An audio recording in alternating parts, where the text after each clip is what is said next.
Each year, Microsoft Research hosts hundreds of influential speakers from around the world, including leading scientists, renowned experts in technology, book authors, and leading academics, and makes videos of these lectures freely available.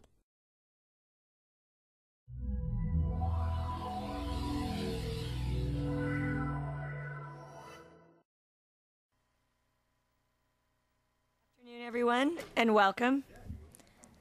My name is Kim Ricketts, and I, along with Kirsten Wiley, manage the Microsoft Research Visiting Speaker Series. Thanks for coming today.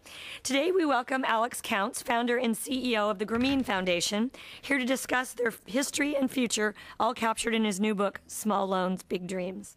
Alex Counts was a college student when he wrote a letter to Muhammad Yunus, wanting to be involved in the Grameen Bank and its work in Bangladesh. And after many years there and training with Yunus, Alex founded the Grameen Foundation, a nonprofit organization based in Washington, D.C., but with a big Seattle office, which we'll talk to a little bit today. Founded with only $6,000, the foundation, the Grameen Foundation has now a global network in 24 countries, impacting the lives of over 18 million people worldwide. It is a foundation whose goal is to eradicate poverty by creating a system based on the strengths and talents and relationships of the poor themselves. And we will hear more about some of those stories today, both in the third world, the developing world, and here in our own country. If you would like more information on the Grameen Foundation, they have a representative from the Seattle office, the Technology Center in the back, with lots of information. We at Microsoft are very involved with the foundation and with the Grameen Bank, as many of you know. So I think Alex can talk a little bit about our role in what they do. And also you can sign up to receive information from them here today. So please join in welcoming Alex Counts to Microsoft Research. Thank you very much. I understand that there's a significant address all of you, but I'm aware that you're there, and I hope you enjoy this as well. Basically, what I'm going to try to do over the next little while, and then open it up to whatever questions you may have. I know that Seattle has been getting a deep dive into microfinance with Professor Yunus coming here, and there are a lot of local organizations. I'll try to enter into that discussion and realize that many of you have been thinking about this for decades or years, or just since you've heard someone speak about it recently, but it's a hotbed here. I'm going to be basically talking about, well, I didn't bring up a copy of my book, but anyway, you'll see it. My book kind of spans 2 decades of my work in this field. The first decade, I really wanted to understand how microfinance worked, whether it worked, and what really happened, especially at the front line of microfinance. What was going on? And I had and so the loan officers fascinated me, the frontline employees, and the borrowers and their families. Oh, thank you, Leon. So that is a big part of this book, is about stories of people, real people, people living on 50 cents a day, $1 a day, 25 cents a day, borrowing and improving their lives, not necessarily overnight success, but in the kind of 2 steps forward, 1 step back way that most real change and progress occurs. The second thing is trying to tell some of the stories of since 1997, when I moved back from Bangladesh, trying to actually gather together a team of people, including a big contingent here in Seattle at our technology center, to actually not just understand microfinance, but impact it and change bend the arc of the microfinance movement and the movement to end global poverty. So those 2 stories are kind of interspersed in the book, and they'll be interspersed to what I'm going to share with you. But again, it would be remiss of me not to point out that there's tremendous amount of activity in Seattle around microfinance. People are come here all the time to help get the community even larger. Leon Carl, my colleague in the back, works a part of a large and growing team here, the 2nd largest office we have in the world here in Seattle. And that was seeded by Craig McCaw, who had a vision of back about 8 years ago of where he saw that we were using telecommunications in Bangladesh as a tool for poverty reduction. And his idea was to let's bring that to Africa. And I'll mention how that worked out in a minute. But he seeded this technology center. Paul Maritz, formerly of Microsoft, is recently elected our 4th board chair. He's been actively involved in the Technology Center for years and now chairs our board. Shel Caffin, some of you may know, he's the Chief Information Officer at Amazon. He's been involved, is a significant volunteer. And also Akhtar Badshah was actually the nonprofit he started, Global Digital Partners, merged and became part of our tech center when he came to Microsoft about 4 years ago. So, and by the way, there's a little sign-up sheet circulating, if those of you would like to get on our mailing list and learn more about that. But many other organizations have been involved in microfinance here. You can get involved in Results, the advocacy group, is doing tremendous work. One of their strongest chapters in the world for years has been in Seattle. And Jackie, are you still involved in Results? I am. So if you want to learn about Results, talk to Jackie LaPlante. Global Partnerships, founded by Bill Clapp. Unitas, founded by former Microsoft VP Mike Murray and a friend of mine, Jeff Davis. Washington Cash is a local group, and the Gates Foundation, after kind of experimenting in microfinance the last few years, I think is going to be a major player starting in the second half of this year. So, and it's really been people with a business orientation from here out in the Northwest engaging in microfinance, trying to figure out, fascinated by a business solution to poverty and wanting to help advance it. And that's been the common theme throughout all these organizations. So, so let me talk a little bit about global poverty, a couple of stories from the book, and then a couple of things that have recent developments in microfinance and Grameen, and then open it up to see what you all want to talk about. So I can kind of come out here if it's okay? Okay. Anyway, in terms of if you're talking about global poverty, and I lived amongst the poor, I shared as much as I could. I mean, I didn't share it in the sense that I didn't have any other options, but I've gone hungry. I was once about 20 pounds lighter than I am today, living in rural Bangladesh, shared their diseases. They're no fun. Malaria, typhoid, you name it. And a couple of insights that came out of those periods: learned the language in Bangladesh so I could really talk with people. Number one, this is a global crisis. And it is the crisis, I think, that feeds many of the other crises. If you look at AIDS, population, environmental crisis, poverty is woven into all of these. And if we can get a handle on poverty, I think a lot of the other global crises will begin to lessen significantly. And then if you think about global poverty, probably many of you know 3 billion people living on less than $2 a day. That's the poor, of which a third of which, 1 billion people, live in extreme poverty. And that's really the target group for microfinance, especially the way Grameen goes about it. The thing you want to, if you start thinking about who are the poor, who are these people, billion people, let's think about one. Well, one of them, if you look at it, you think the image we get in this country is the poor as kind of as passive, as waiting for someone to come to them, kind of inert. The reality is very different that I saw living in rural Bangladesh and visiting other places around the world, is that the poor are faced with a very stark reality. If you think about it, there aren't enough jobs for the poor. In fact, I lived 6.5 years in Bangladesh. I never saw a help wanted sign. Not one. And there's no social safety net to speak of. So you figure it out. What are your life choices? You work for yourself or you starve. And in that environment, people somehow eke out a living through some sort of self-employment. And then the question obviously is, well, where do they get their capital? And my big insight there was not in Bangladesh, but visiting the Philippines, where I asked a street vendor, I said, where do you get your capital for your, to buy the goods that you're selling in your little stall? He said, I get it where everyone gets it. And I said, where's that? He said, I get it from a 5-6. I said, what's a 5-6? Philippines, they have catchy names for everything. He said, 5-6. It's where you borrow 5 pesos in the morning and pay back 6 pesos in the evening. So think about trying to get ahead in business. If that was your only alternative to starving, if you had to pay 20% interest on a daily basis. So that's why a lot of people are stuck. And so if they're stuck, looks to me like there's a great business opportunity serving their financial needs. Why did people miss it for so long, I think, with all these business schools churning out really bright people. Why was that missed? And the simplest answer I can give, I don't have a really satisfactory one, why it took so long in Muhammad Yunus to stumble across this, who wasn't even looking to do banking, he wasn't trained as a banker, is through a story of when he started a cell phone company in about 11 years ago March. And he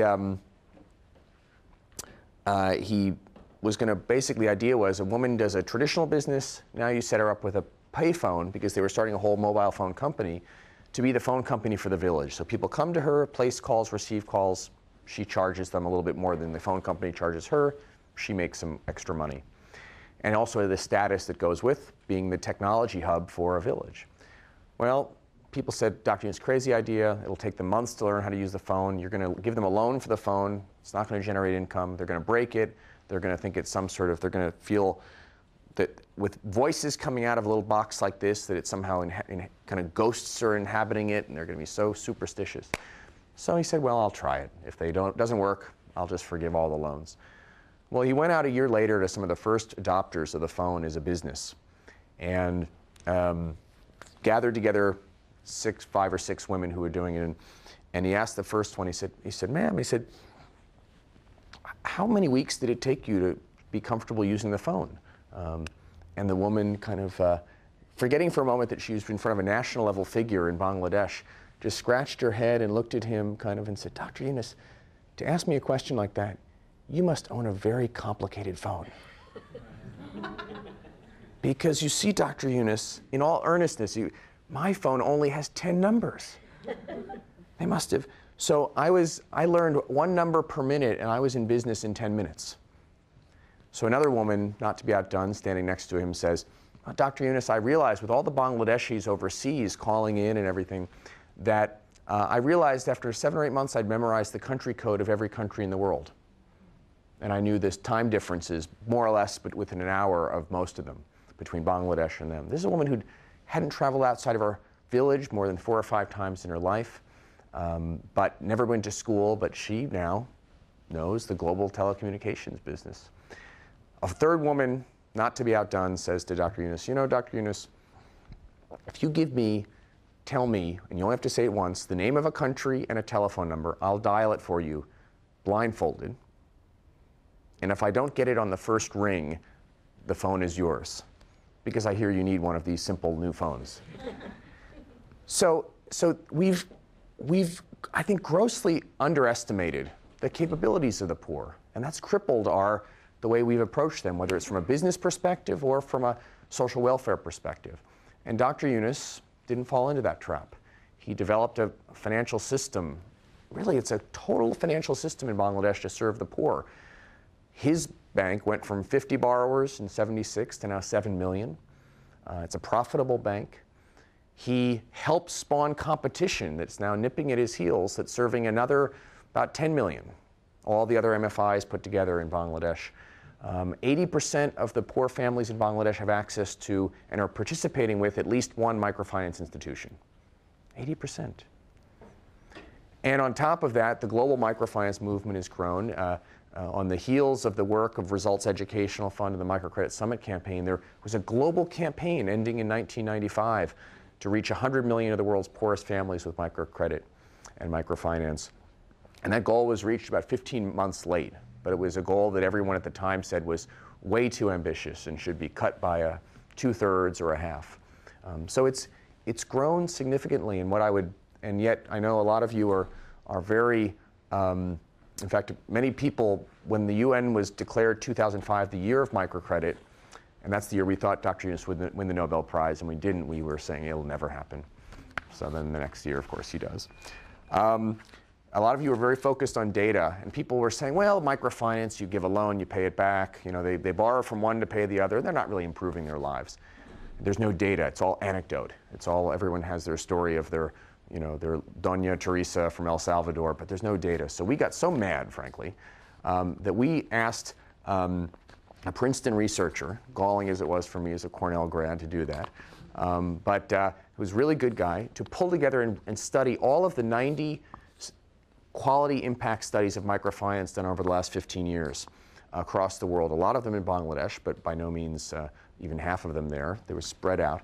And so he summarized this and boiled it down to 40 pages that are really in layman's terms, not the kind of anthropologist, sociologist terms. And if for those of you that are too ADD to read even 40 pages, there's an executive summary that's I think about 4 pages. And so it shows that not only are you dealing in microfinance in transactions, loans and savings, but you're dealing with life transformations. And one of the most interesting pieces that one of the latest studies said, and particularly on the issue of women's empowerment, which is not as easy to quantify as, say, income, although that's not even easy to do unless you pay a very expensive study, is they said, if a woman is borrowing from Grameen Bank, the likelihood that she is empowered, that she's a real decision maker in her household and in her community, and is respected, but mainly it's around input into family decisions and community decisions. The likelihood that she's empowered if she's borrowing from Grameen is 7.5 times what it is if she's not. But here's the interesting thing. When you now look at 130 million people benefiting from microfinance around the world, a woman in a Grameen village who is not borrowing from Grameen, but just was seeing what was happening, seeing women take control of their lives and borrowing and becoming economic actors, a non-borrower in a Grameen village was 2.5 times more likely to be empowered by the definition of this study than a non-borrower in a non-village, in a village where there wasn't Grameen present. So there was this spillover effect that was happening, and we saw some of that in the villages that I looked at. So if you're looking for the data behind the stories, this, which is freely downloadable from our website, it's called Measuring the Impact of Microfinance, Taking Stock of What We Know. So the book goes very deep. In fact, I did research on about 6 women in Bangladesh and another 6 in South Chicago, that literally I did enough research that I could have written a book-length treatment on any of those 12 women. That's how deep I wanted to get into their lives, and obviously took the key elements. But each of them is its own fascinating story of what happened to them from their birth through their childhood, through becoming an adult, getting married usually around 12 years old, bearing children, seeing their life prospects go down, and then when they met Grameen and they joined a Grameen group.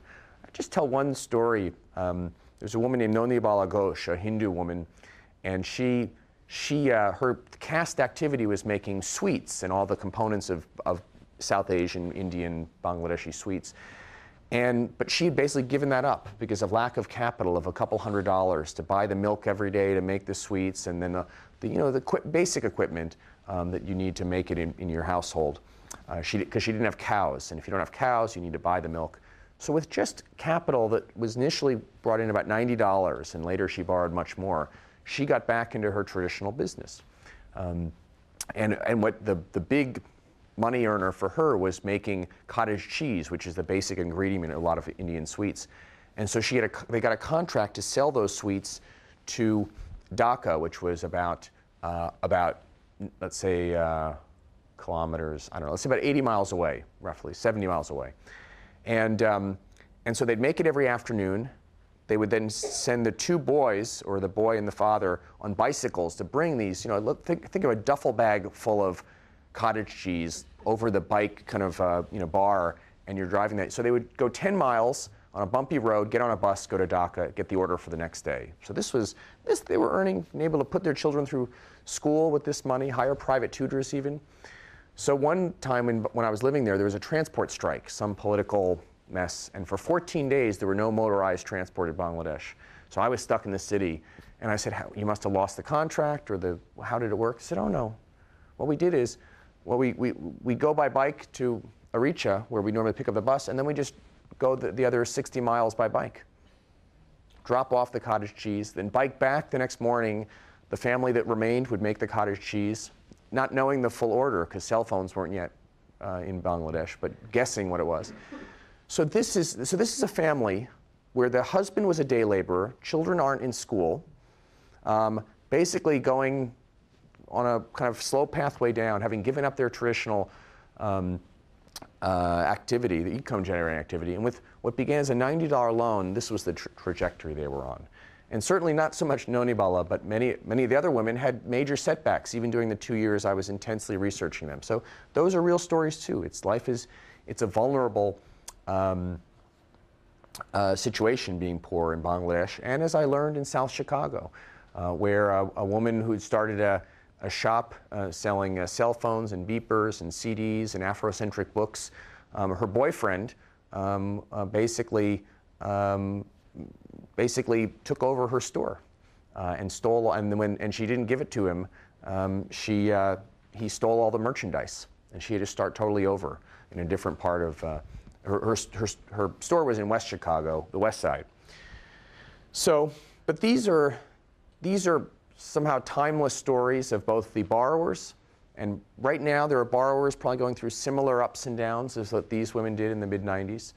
Just it's many more of them. Also, I got to tell the story. It was very fun to tell a story of Muhammad Yunus, who I wrote to when I was 20 years old, with all the naivete that you'd expect of a 20-year-old, saying that I wanted to move to Bangladesh and work with him to make Grameen a global something. God knows what word I used. And yet, in some sense, that's what I've done for the past 20 years. And so I told all the insights about him, and in fact, some people that are working on a major motion picture about his life, if you think like the movie Gandhi, said that actually the most richest treatment of him as a person that they found is in my book.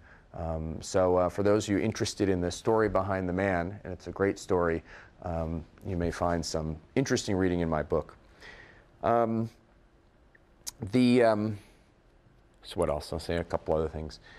Grameen Foundation got started 11 years ago this month. Coming back, again, I was too naive to know that $6,000 wasn't a lot of money to start an organization with. So I just went right at it. And the two stories that are most interesting about, and this has become the theme of Grameen Foundation, about using myself as an example, is how to create pathways for people in this very privileged economy to throw their weight behind the microfinance movement, this one of the most prolific movements in world history to uplift, tens, hundreds of millions of poor people.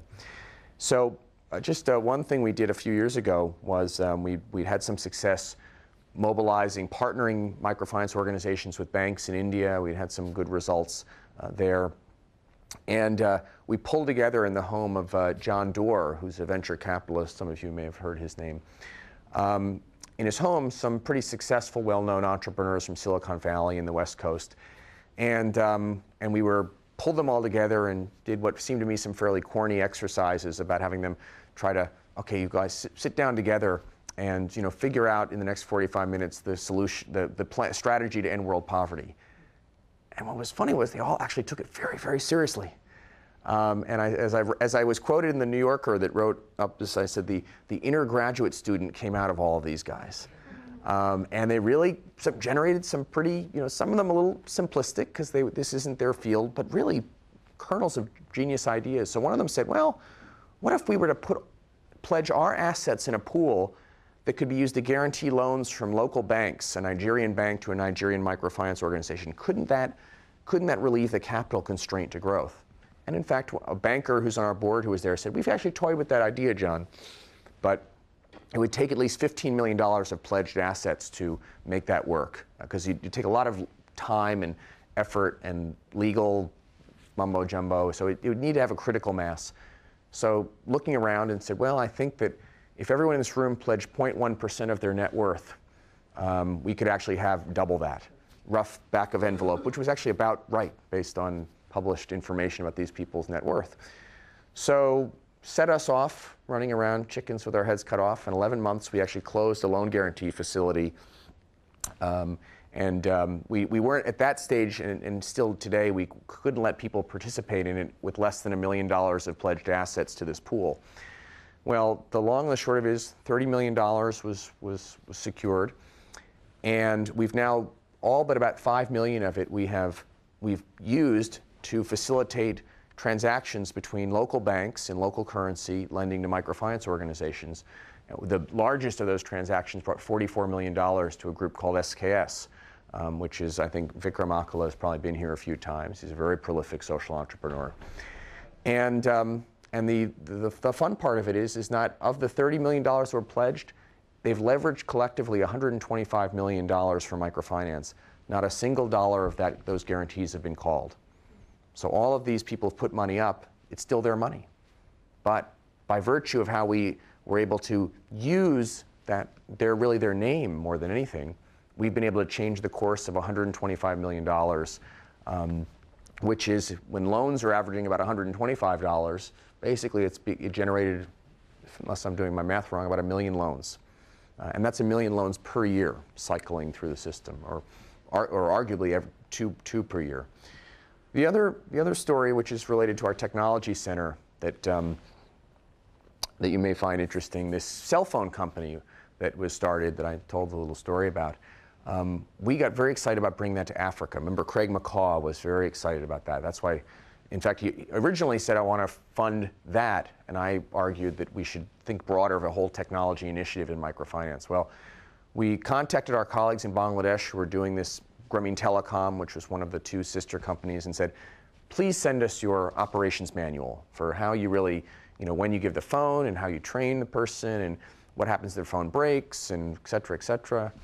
And so no response. So we said, okay, send it in Bengali, we'll translate it. No response. Turns out they'd never written an operations manual.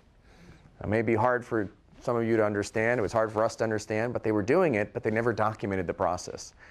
So we then sent one of these type A personality engineer types to go spend 3 weeks there, document it, and then that became a way that we brought it to Uganda, where we've got 10,000 village phone businesses up and running, profitable businesses, 5,000 in Rwanda, just getting started in Cameroon, just getting started in Indonesia, getting started in Philippines, Haiti, and Cambodia is in the launch phase. So this is kind of the other calling of Grameen Foundation that we write about in the book, is to take Bangladesh. We don't necessarily think of it as an innovation laboratory in many fields, but in microfinance, it truly is 5 to 10 years ahead of the rest of the world.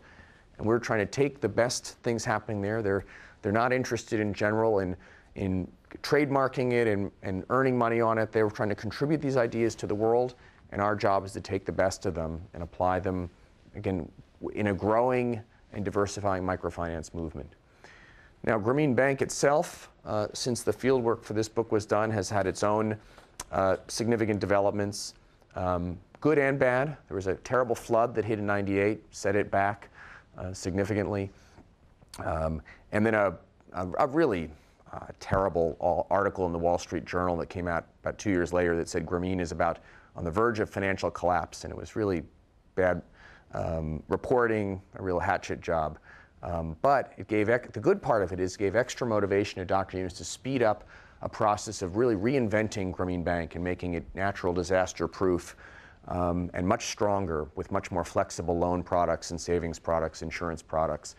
And that Grameen 2, that whole reinvention of a huge organization, was rolled out in April of 2002 and has revolutionized the microfinance world again. Like Grameen did when it was launched. And I told the story of Grameen 2 and how it basically, probably in a large organization like Microsoft, sometimes you just, you achieve things, but then things start to slow down and you have to slay all these sacred cows to kind of reinvent and go to the next level, and that's precisely what happened with Grameen 2. So, and then of course the Nobel Peace Prize was a pretty big development. To say the least. And Grameen tripled in its total outreach over the period, from once Grameen 2 was kind of in place, from about 2 million to 7 million borrowers. And about just the Nobel Peace Prize, I won't say much about it except that I'll just tell you, the Norwegians really know how to party.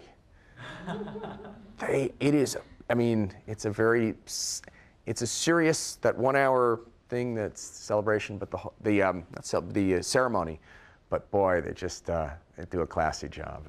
They're really great stewards of that award from Alfred Nobel.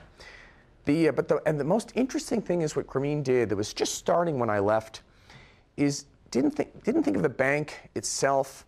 The bank was the center of what became an ecosystem of 26 companies, nonprofit and for-profit, that all of them began to take different aspects of the poverty problem and try to solve it, leveraging off of the brand name, the infrastructure, and most importantly, the trusting relationships with the poor that Grameen had developed in creating Grameen Bank.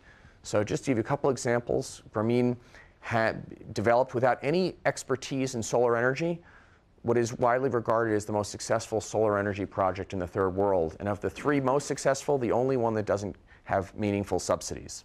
It's basically a profit-making nonprofit.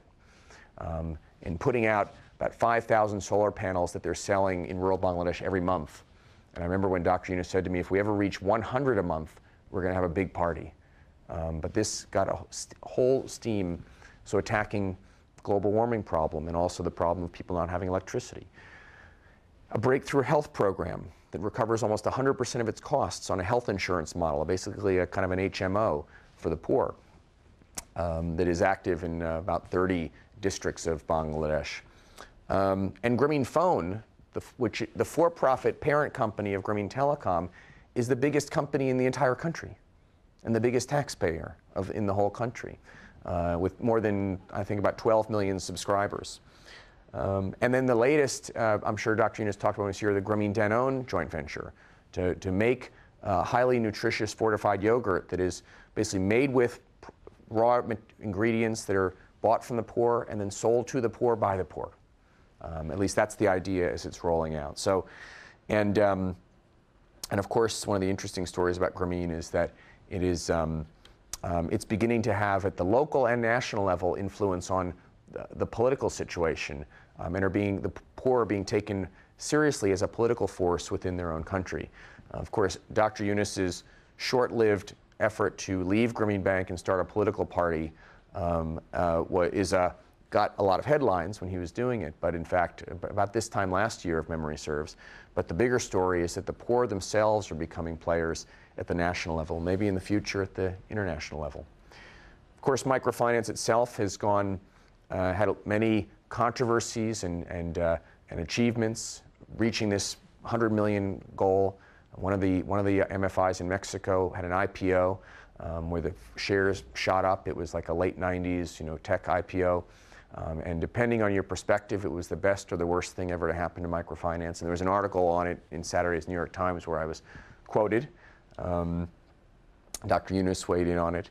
And in terms of microfinance, I just say that I think the best days of it are ahead. I think the most important innovations are still yet to take place in microfinance, and that's why it's always exciting to speak at universities, speak with people who are hard-charging innovators themselves, because, again, the full benefits of technology, of human resource best practices, of efficiency gains that have not yet been realized, where the poor are still having to pay interest rates of 40 to 50% because we haven't gotten the business model down. I think the most important innovations are still ahead, and ground to be taken by people getting involved as professionals or as volunteers. And we've involved so many volunteers, some of the best from our technology center, that we're actually launching a program this year, which we just received significant funding for, called Bankers Without Borders. And it's the only misleading thing about it. It is kind of catchy, if I do say so myself. But the only thing is, it's really to draw people from all sorts of sectors to contribute to micro banking, microfinance, and it's particularly we've drawn the most so far from the words of finance, technology, and management consulting. But it's not limited to that. Public policy experts, I think, are going to be needed to deal with some of the regulatory issues that are involved in microfinance. So I put that out there as a challenge and an invitation to engage on multiple levels. Certainly, people have been involved in this community, many in Microsoft, as financial contributors to Grameen Foundation and similar organizations. But there's a huge opportunity to involve intellectually and with one's time and expertise. So I appreciate you sitting so patiently as I kind of spun this little tale that is the basis for this book. I encourage all of you, as of yesterday, there hadn't been a review of it on Amazon. Maybe that's changed in the last 24 hours. So I put pressure on all my friends. I said, you know, you don't have to read all of it. I mean, you should, but so spread the word about the book. If you read it and you like it, and even if you don't like it, write something up and about it. And again, I just really appreciate you having me here today.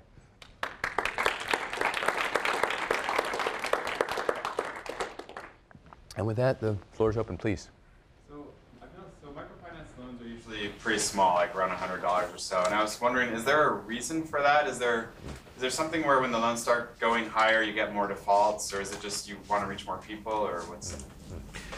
There are a couple things. First of all, if you try to do microfinance targeting the poor, particularly the extreme poor, as Grameen does, that $50, $100, $150 is really the absorptive capacity of the poor to start off. That can change with time. Now, in a more wealthy second world country, it might be more than that. It's as if you know, my wife is a nutritionist by training, and she said to me once that in a famine situation, the worst thing you can do to someone is give them too much food too quickly, because it shocks their system. So that's the initial absorptive capacity. It also is a way to kind of limit risk, and because the credit decisions in most micro-lending programs are actually made at the community level. You form support groups, and all you need to do is convince your peers that you should be borrowing for goats and $70 as opposed to for chickens and $50. So that if people make wrong decisions, you isolate that before too much money is at risk. However, what's changed in recent years especially is that organizations have realized that some percentage of the poor, when they start off that amount, many of them grow and they might max out at $300 or $400 of credit needs on an annual basis. And their businesses are what one person in our field termed stable subsistence. They're not going to be generating a huge amount of employment, but it's enough income that they can actually slowly be going in the right direction, putting their children in school, at least some of them. But then there are others who are very entrepreneurial, who may have credit needs of quickly $1,000, $2,000, $5,000. And particularly with the capital constraint being addressed through things like our loan guarantee program, it didn't become a choice between do I give a $1,000 loan to here or 10 $100 loans. For good performing organizations, we just want to make sure that enough capital was needed to do whatever they wanted to do. So if you serve those who have the larger credit needs, first of all, you need to bring in some more traditional credit analysis that you don't use in the small loans. And that's a whole area of innovation and new thinking and breakthroughs. And then what you find is that the profits that you earn from those larger loans, and just Grameen Bank has about 800,000 people in that larger loan group. And if you do that well, you can earn such profits that Grameen was able to earn about $20 million of profit, which around here may not sound like that much, but it was a lot. And they put that into student loans. So now, if you're a Grameen borrower, no matter what program you're borrowing from, if your child gets into university, they can have a student loan to cover them throughout university. That was the profits from the larger loans, primarily. And second of all, they created a program for beggars, where the loan sizes were not even $100, were at maximum $18. You're not making money on those loans, but you're creating a feeder for people at the absolute bottom of the heap to get into just the mainstream program. So what I would call an emerging best practice is to say that when those people start to separate themselves, the best entrepreneurs, meet them whatever they need and apply some more traditional credit analysis and risk analysis that isn't appropriate and isn't cost effective for the kind of entry-level borrowers.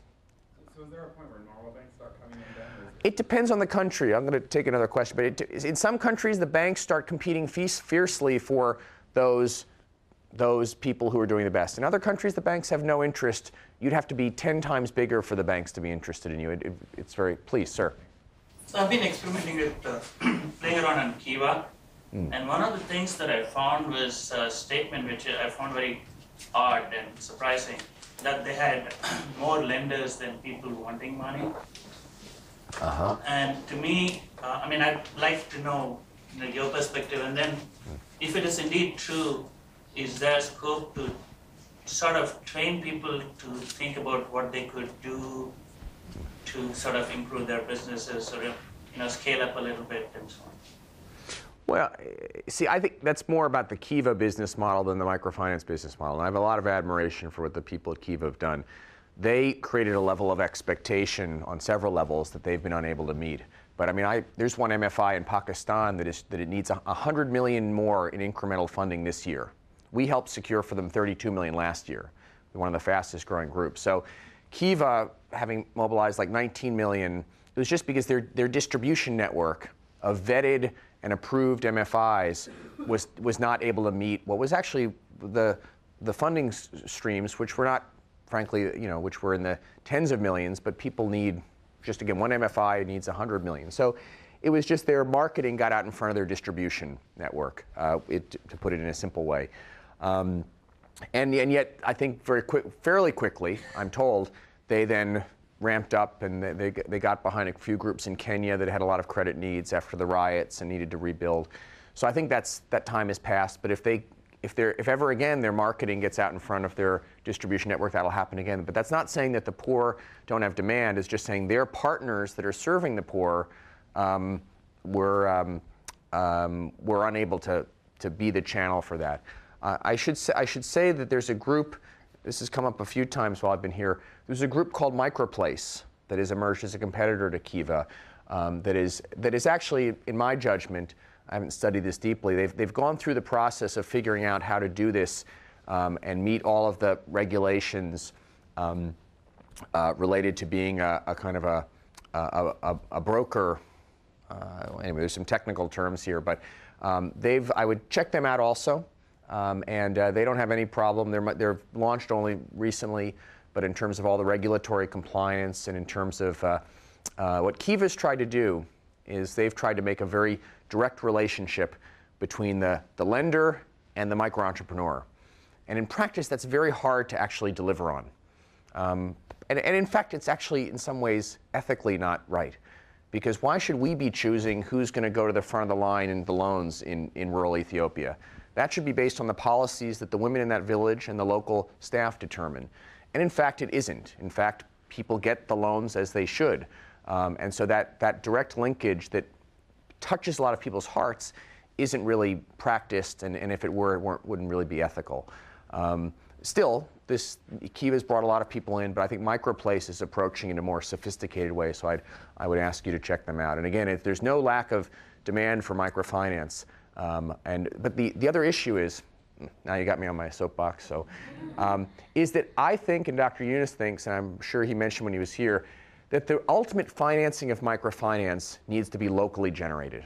To link up the poor of Ethiopia with the international capital markets, at best it's a bridging mechanism, but through our loan guarantee program, we've been connecting Nigerian microfinance institutions with Nigerian financial sources. And I think that's the only sustainable solution. If for no other reason is it doesn't expose the MFIs and the poor to currency risk. Imagine if you had an MFI in Indonesia, never mind, they weren't paying any interest, but imagine they had a lot of their liabilities in dollars and their assets in rupiah in 1997. And the rupiah loses 7/8 of its value in a matter of weeks. So you have organizations that the poor are paying their loans. Everything is going fine, but because they're mixed up in a global crisis, they're out of business. So that's why Dr. Yunus is into the next generation beyond local capital markets, which is savings mobilization, where he has regulatory permission to do that. So that's why I think that ultimately some of these things that are trying to mobilize small amounts of capital denominated in dollars to go into microfinance, I think it's not really the future. But I think it is helpful on a number of levels. It brings people into the movement. And again, I think those are those are my views on the two players that are involved.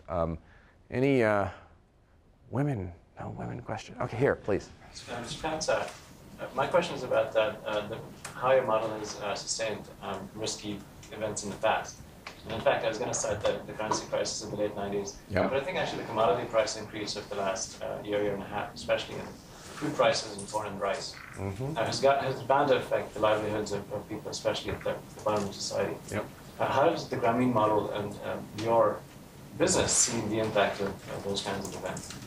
Yeah, they're right. There are a couple different types of shocks that the poor, one is, and we're very familiar with in Bangladesh, is the shock of natural disasters.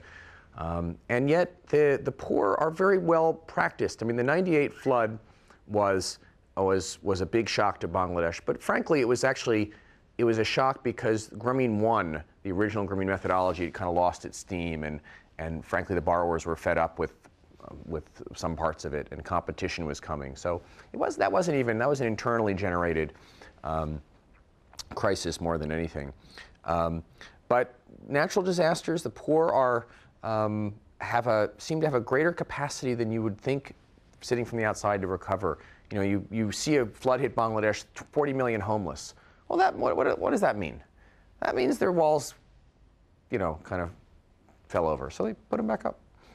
And then they're not homeless again. You know, it's an hour later. So I'm being, but I mean, this is what I saw. It's you know, these terms that we use for how the straits people are in. So the ability of people to, where natural disasters come frequently, people have a real ability to do it. And microfinance organizations have a tremendous capacity to accelerate the recovery that in some sense it happens often not naturally, but because people are accustomed to it. You know, I once said to people, well, we have a natural disaster where I grew up in New York every year. It's called winter. But we've kind of learned how to deal with it and get through it. And we're not able to cultivate food, but we grow food the rest of the year. So, of course, there are the economic shocks. But it was interesting in Indonesia, where there's a kind of a variation on microfinance that's quite extensive. All of the banks that were involved in both microfinance and non-micro, kind of the larger loans, they were shaken by the financial crisis of '97, '98 only to the extent that they were not invested in microfinance. Right? The poor were faithful with their loans, and you can speculate why, but I think one of the things is, you know, in the boom and bust cycles, the poor don't really benefit that much from the boom in the first place. So when it goes back down, there's not that far for them to go. Whereas the high flyers who benefit the most in the boom, you know, they need to prepare more. And you know, a lot of people in investing terms talk about microfinance as being one of the most uncorrelated investments. And people just looking to put money and spread their risk in India right now, where there's a lot of interest in investing in microfinance with people without a strong social objective. So I think that this, you know, may change. I think one of the things you're seeing in China right now is that inflation is going up. The cost of a pig, which is one of the biggest things that borrowers in China invest in, is doubled in the last year.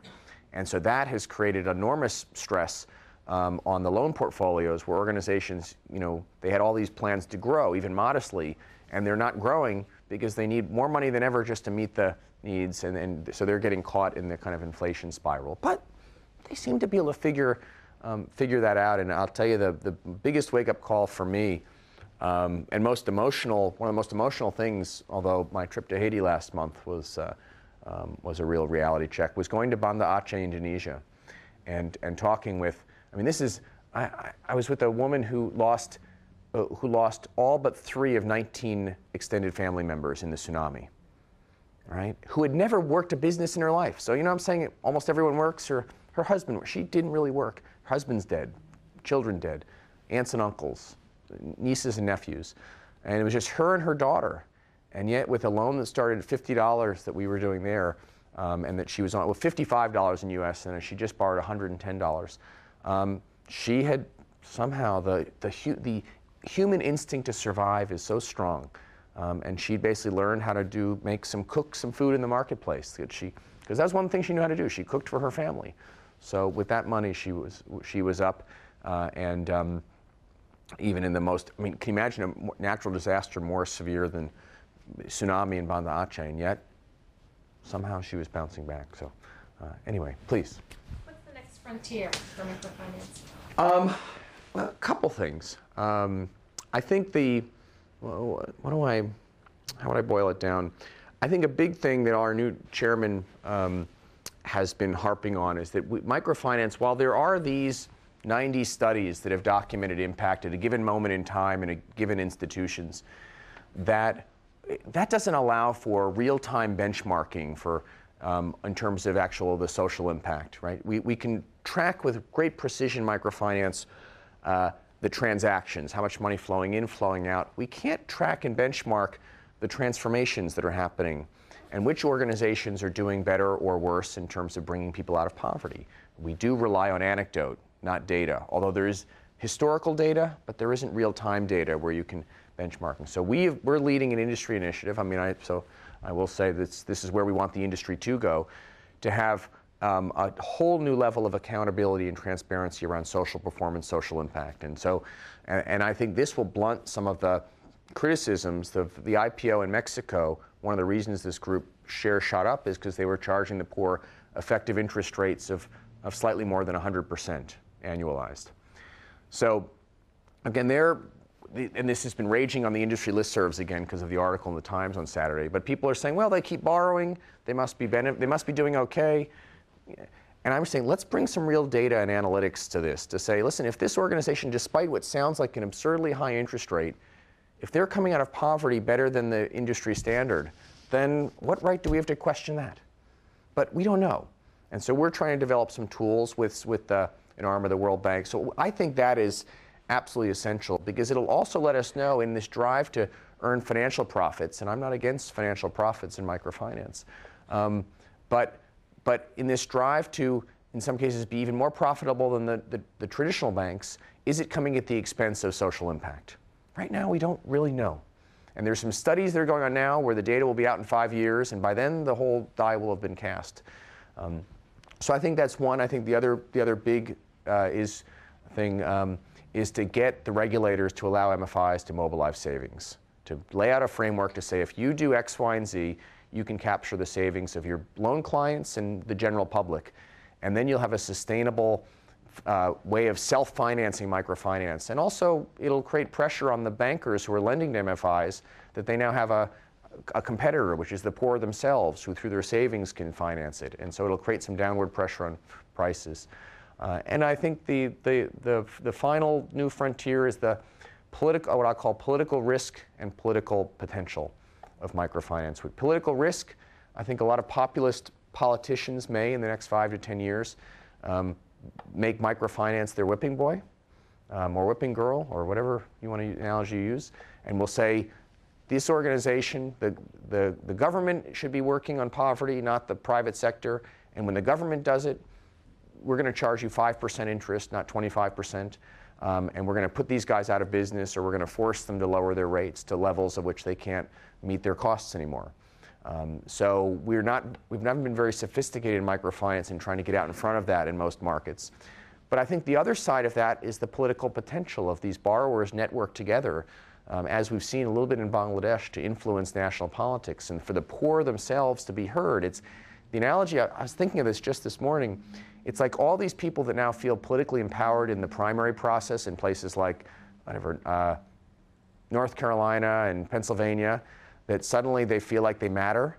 Well, the poor, when they're networked with tens of thousands, hundreds of thousands of other poor people who have common economic interests and are linked to an institution which is pro-poor institution, well, those, when they begin to flex their muscles, it could make a big difference, particularly in parliamentary situations where a small party of even 10 or 20 people, parliamentarians, can make the difference in a setting. And that should be within the grasp of some national level microfinance associations and even individual MFIs in the not too distant future. And whether they succumb to the risks of becoming political, both the borrowers and the leaders, and what that could mean for them when their party is out of power and everything.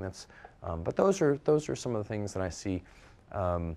A couple things, and certainly there's a huge HR challenge, of middle management and figuring out the HR best practices for loan officers. A lot of people have done incentives for loan officers at the front line the wrong way, so we're slowly, through process of elimination, figuring out the right way. But if you can get that right and use the the profit motive, but also the ideal to do good, which a lot of people, not everyone, comes into this field with.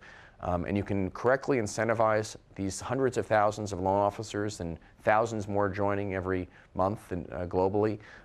It'll make a huge impact in efficiencies and performance. And we're a long way. And this is why we're joining with another organization to start in a small way this year, a human resources and management center in microfinance. So anyway, please. So how do you deal with corruption, first of all, since I assume that's pervasive in some of these areas? And second of all, do you see a difference in repayment rates from one country to another? I think, let me take the second question. The repayment rates from one country to another, it's really from one institution to another. There's a really accumulated body of best practices where you can, in terms of ensuring a high enough level of repayment, 95, 97% plus. And if you use those best practices, you can do that regardless of the country. If you don't use them, it'll quickly go down. Now, the question there is about the costs. If you're in an African country where people are dispersed, you can recover 97, 98%, but your transaction costs of doing so are much higher, and that's where technology and some of these mobile banking technologies have great potential to span that gap. But there's no real secret there. It's not easy. Corruption is a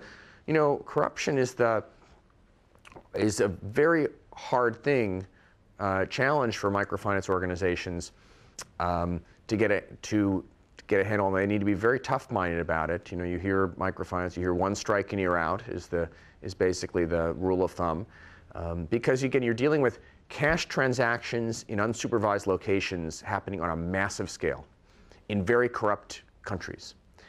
So either you need to be basically totally clean, or it's just a matter of time before you're totally corrupt.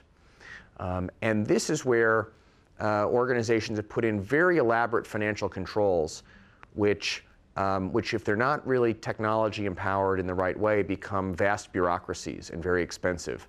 And that was, it starts to weigh down these organizations. So you see a lot of organizations, they say, if you try to steal money, we'll ultimately catch you, but at enormous cost to the organization. And so that's where technology, and we're developing through our technology center, and many people from Microsoft and other organizations have been involved, an open source project on developing a whole community of developers to develop a software platform called Mifos, which is really built around the business logic of microfinance. So you say open source. Anyway, but actually one of the people strongest behind it and developing the architecture around it has been our advisors, Paul and Shel Caffin and Peter Bladen, who leads our technology team here, and George Conard, who some of you may know, who is at Microsoft, who's leading that effort. So we feel that what we're trying to do, to summarize the answer, is that there are ways you can keep organizations clean if the leadership wants them to be clean. But if you don't use technology the right way, they can become very costly and bureaucratic. And that's the nut we're trying to crack with the Mifos software platform, which will allow for the creating of compatible applications, which will allow for many, many things, including organizations to do what they're now doing on financial controls, but to do them much more efficiently, but no less effectively. Because, right, you let up for a moment there. There's enormous need that people face. If you're one person of a generation of cousins and brothers and sisters of 10 who has a job, and some of them fall into a crisis, and I'm not sure what I would do. But I don't want to hold judgment. But if you have a system where you lose your job, if you engage in a corrupt practice, then people respond to those incentives. So anyway, I think we're about done. Yep. Maybe one more question. One more question. Okay, please.